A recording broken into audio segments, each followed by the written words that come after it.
Many studies have suggested that chronic stress withers away the brain and the body if it is present over the long term, regardless of where that stress comes from, whether from ongoing physical abuse, sexual abuse, or verbal aggression.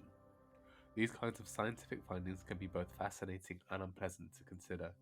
Here are more of the details with their references below if you'd like to follow them up. Chronic stress causes brain atrophy. Brain atrophy is the reduction in brain tissue, notably in parts that are important for body budgeting, allostasis, learning, and cognitive flexibility. Exposure to verbal abuse was associated with moderate to large impacts on anxiety, depression, and anger during young adulthood. Chronic verbal abuse in childhood has long-lasting effects.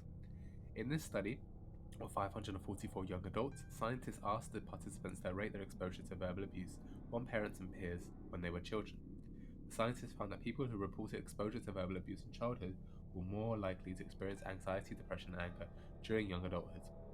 In a twist of expectation, though, these associations of verbal abuse and their impacts were larger than those observed by those who reported physical abuse by a family member, and comparable to those observed for people who reported sexual abuse by someone outside of their family.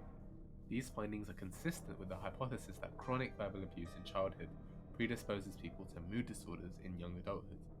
One alternative interpretation is that people who suffer from mood disorders remember more abuse, including the verbal kind. It's always a good idea to have other studies to help establish which of these two hypotheses is more likely to be accurate.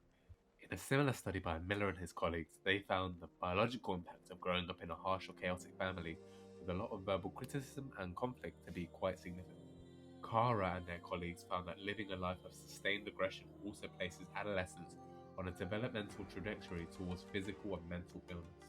And finally, an increasing number of studies consistently establish a link between sustained social stress, usually involving verbal aggression, and an increased incidence of psychiatric and physical disease.